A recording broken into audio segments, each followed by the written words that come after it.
Welcome back to Tekonesia. Di video kali ini, kita akan melanjutkan materi editing. Kali ini kita akan membahas tentang workflow editing. Sebelum lanjut, jangan lupa klik tombol subscribe-nya. Oke, mari kita mulai. Saat menekan tombol record di kamera, semua terasa begitu mudah terjadi. Adegan direfleksikan melalui lensa, diteruskan masuk ke dalam sensor, dirubah oleh sensor dari sinyal analog menjadi sinyal listrik, adegan mengalir ke board chip, diteruskan ke firmware, dan disimpan ke dalam storage. Ada sebuah kasus misalkan, proses syuting yang panjang, banyak adegan yang salah, kesalahan teknis, kartu format, dan ada ribuan atau ratusan klip yang perlu dikonversi menjadi sebuah cerita. Saat itulah editor mulai berpikir, dari setiap detik sebuah klip yang dibuat dari susunan shot yang diciptakan. Tentunya ini akan membuat editor pusing jika hanya memikirkan harus memulai mengedit dari mana, dan tantangan teknis serta psikologis seorang editor dalam sebuah masterpiece karya film.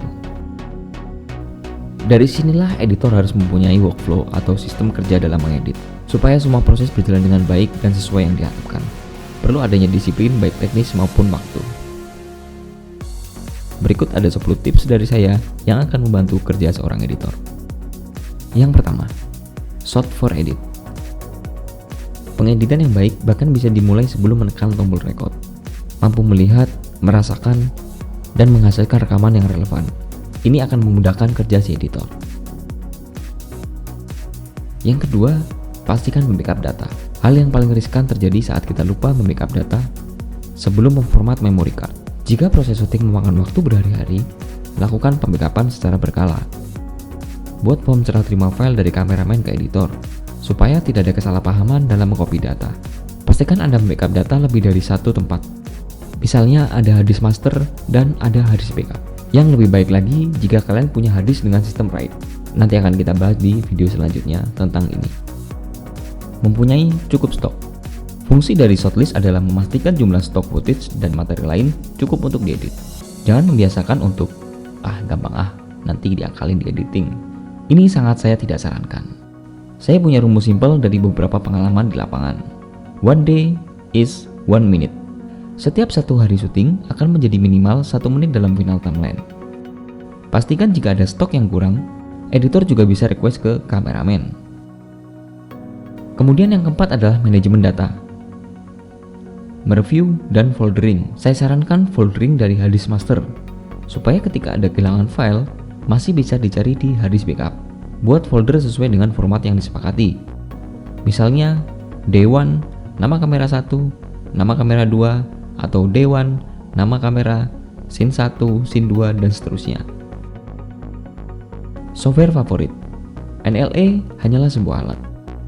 Saya sarankan pakai software yang menjadi favorit Anda, dan mulailah mengimport, sehingga Anda tidak perlu pusing lagi untuk mempelajari user interface-nya, dan Anda cukup cepat dalam bekerja, sudah paham dengan shortcut-nya, kelemahan, dan kelebihannya.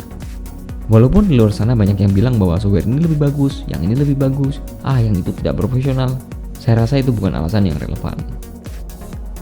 Yang keenam, memisahkan klip. Pisahkan mana klip yang Anda edit dan mana yang merupakan klip sampah, dan samakan semua format klip supaya tidak ada drop frame dan lag saat review. Yang ketujuh, make a story. Bangunlah ceritamu di timeline. Tonton klip yang ada, jika cocok masukkan ke dalam timeline. Ada tips dari saya dalam membangun sebuah cerita. Yang pertama, buatlah bagian opening dulu. Dalam opening, apa yang ingin kalian sampaikan? Kalian bisa menyampaikan pengenalan karakter, hubungan sebab akibat, keunggulan dari sebuah cerita, atau mungkin beberapa masalah. Kemudian bagian middle, sampaikan apa yang menjadi poin dari sebuah masalah. Bagaimana cara menangani masalah, siapa saja yang terlibat dari masalah itu. Di ending, buatlah kesimpulan yang ingin Anda sampaikan kepada penonton. Misalnya bagaimana masalah itu berakhir, dan masalah itu diselesaikan.